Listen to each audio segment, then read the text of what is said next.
నమో నారాయణాయ నమశివాయ శ్రీమాత్రే శ్రీమాత్రే. ఈరోజు సోషల్ పోస్ట్ డివోషనల్ ఛానల్ అభిమానులందరికీ రాజకీయ ఆసక్తికరమైన విషయాన్ని వివరిస్తాను. మొన్న జరిగిన ఎన్నికల్లో తెలంగాణ రాష్ట్రంలో కాంగ్రెస్ పార్టీ ఎందుకు నెగ్గింది, రేవంత్ రెడ్డి గారు ముఖ్యమంత్రి ఎలా అయ్యారు, వివరాలు చెప్తాను.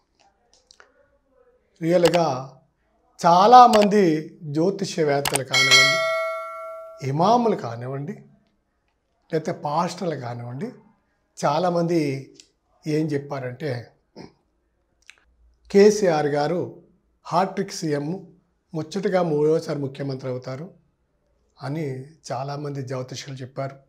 అందులో నేను కూడా ఒకడిని. అయితే దానికి కారణం ఏంటంటే కేసీఆర్ గారు 2 సార్లు సీఎం అవ్వారని మేము చెప్పాం, 3వ సారి అవుతారు కూడా చెప్పాం. దానికి కారణం ఆయనకున్న గ్రహాలు చాలా బలంగా ఉన్నాయి. దాన్ని ఆధారంగా చేసుకుని జ్యోతిష్యవేత్తలు చాలామంది కేసీఆర్ హ్యాట్రిక్ అన్నారు. కానీ ఇక్కడ రేవంత్ రెడ్డి గారి జాతకం మీద ఎవరికీ అవగాహన లేదు. ఆయన మంచి టాలెంట్ అని, మంచి మాటకారని, మంచి మనసున్నవాడని, మంచి డేరింగ్ అండ్ డాషింగ్ ఉన్నవాడని, మంచి లీడర్ అని అందరికీ తెలుసు. కానీ ఆయన జాతకం మీద ఎవరికి అవగాహన లేదు. ఆయన నెట్లో కూడా కరెక్ట్గా డేట్ ఆఫ్ బర్త్ రాలేదు. మాకు ఆ తర్వాత తెలిసింది 1969 డిసెంబరు 18న పుట్టారని, వారిది చిత్తా నక్షత్రం అని చెప్తారు. దీనికి కారణం కాంగ్రెస్ మీద జనాలకి నమ్మకం లేకపోవటం. కానీ కాంగ్రెస్ మీద నమ్మకం లేదు, కానీ రేవంత్ రెడ్డి గారిని తెలంగాణ ప్రజలు కానీ, ఆంధ్ర ప్రజలు కానీ బాగా నమ్మారు. ఎందుకంటే ఇక్కడ చెట్లార్స్ ఓట్లు 25% ఓటు ఉన్నాయి తెలంగాణ మొత్తం మీద. సిటీలో కూడా 40% ఉన్నాయి. తాడిని తన్నేవాడు ఉంటే దాని తలం తన్నేవాడు అన్నట్టుగా రేవంత్ రెడ్డి గారు దూసుకొచ్చేసారు. ఆయన మంచిదని. ఆయనకి ఏంటంటే గోచార ప్రకారం శని చాలా బలంగా ఉన్నాడు, చాలా బలంగా ఉన్నాడు. అలాగే గురుబలం కూడా ఉంది, గురుకృప ఉంది, ప్రజాబలం ఉంది, జలప్రాణం. జ్యోతిష శాస్త్రంలో ఒక కాన్సెప్ట్ ఉంది. విపత్కర పరిస్థితుల్లో జలప్రాళయం వచ్చినప్పుడు, భూప్రాళయం వచ్చినప్పుడు, అగ్ని ప్రళయం వచ్చినప్పుడు, జనప్రాళయం వచ్చినప్పుడు, ప్రపంచము తల్లకిదులు అయిపోయినప్పుడు జ్యోతిష్ శాస్త్రం కానీ గ్రహాలు కానీ తమ ప్రభావాన్ని చూపని ఒక కాన్సెప్ట్ ఉంది. దాని ప్రకారం చూస్తే ప్రజల్లో వచ్చిన జనప్రళయం అనే నానుడి రేవంత్ రెడ్డి గారికి బాగా కలిసి వచ్చింది. దీనికి తోడుగా కేసీఆర్ కుటుంబం మీద కుటుంబ పాలన అనే ముద్ర గత 2-3 సంవత్సరాలుగా పడిపోయింది. అటు బీజేపీ నాయకులు కానీ, ఇటు కాంగ్రెస్ నాయకులు కానీ, రేవంత్ రెడ్డి గారు కానీ, ఎవరైనా సరే చిన్నపిల్లోడు కూడా కుటుంబ పాలన చేస్తున్నారు అనేది ప్రింట్ పడిపోయింది ప్రతి వారి హృదయాల్లోనూ. రెండవ తప్పు కేసీఆర్ గారు ఓడిపోవటానికి కారణం, రెండవది టీఆర్ఎస్ని బీఆర్ఎస్గా మార్చడం. తెలంగాణ రాష్ట్ర సమితిని భారత రాష్ట్ర సమితికి మార్చడం వల్ల తెలంగాణ ప్రాంత వాసులందరూ కూడా మనోభావాలు దెబ్బతిని టీఆర్ఎస్ ద్వారా అధికారంలోకి వచ్చి బీఆర్ఎస్కి వెళ్ళి భారతదేశాన్ని కొట్టేయాలని చూస్తున్నాడు. మన తెలంగాణకి అన్యాయం చేసేస్తాడు, మన నిధులన్నీ పెట్టేస్తాడు భారతదేశానికి అని నమ్మకపోవటం, విపరీతమైన అవినీతి పెరిగిపోయిందని ప్రజల్లో ఒక బలమైన ముద్ర పడిపోయింది. 3, రాజ్యాంగబద్ధంగా డాక్టర్ బాబాసాహెబ్ అంబేద్కర్ గారు భారతదేశంలో అనేక కులాలకి బీసీ రిజర్వేషన్లు ఇచ్చారు.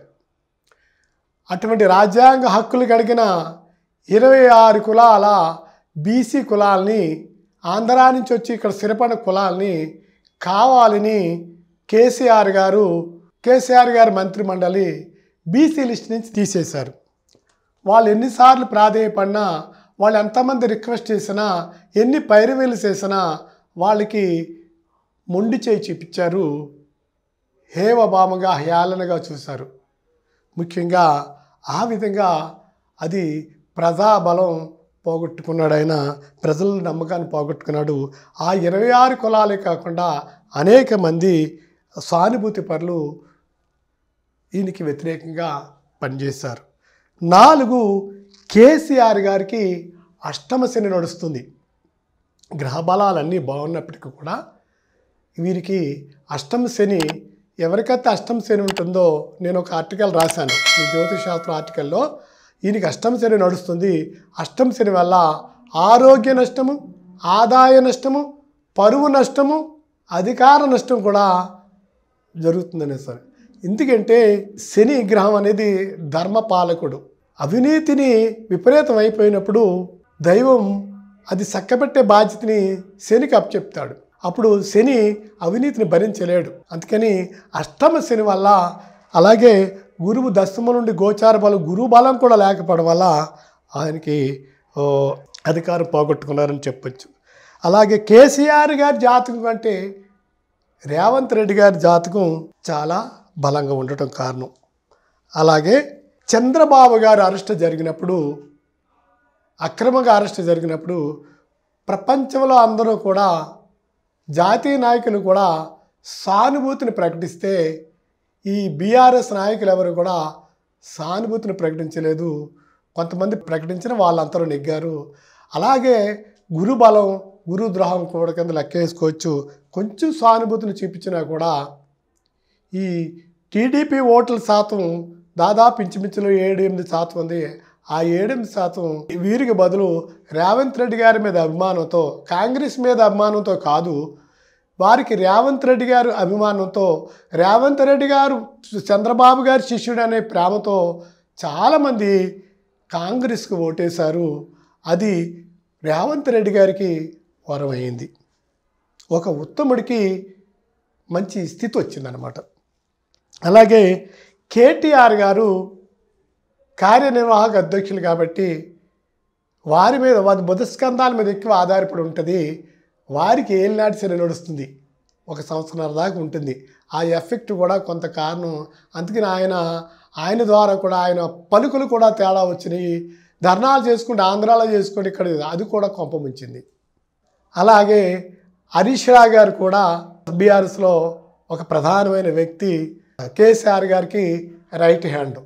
ఆయనకు కూడా అష్టమ శని నడుస్తుంది. ఆయన కవర్ చేయాలని కూడా అనుకున్నా కవర్ కాలేకపోయింది.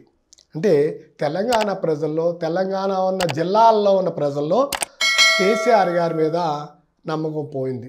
ఎంత నమ్మకం పోయిందంటే కామారెడ్డి ఎలక్షన్లే మనకి నిదర్శనం.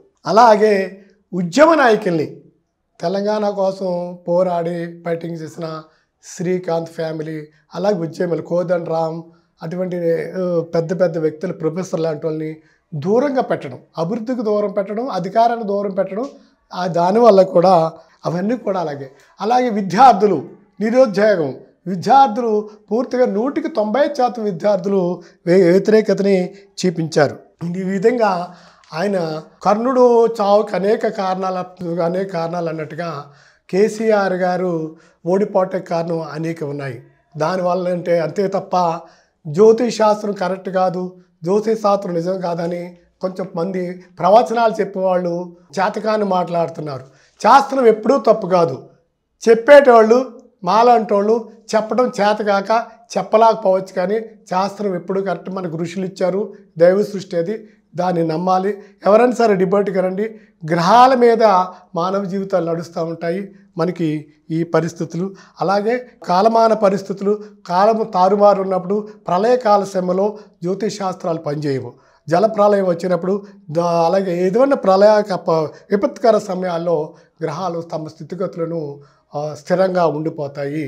అది ప్రజలందరూ నమ్మాలి. జ్యోతిష్కులు తేడా ఉంటారేమో కానీ శాస్త్రం ఎప్పుడు కూడా తేడా కాదు. ఈ శాస్త్రం అనేది దైవ సృష్టి, మానవ సృష్టి కాదు.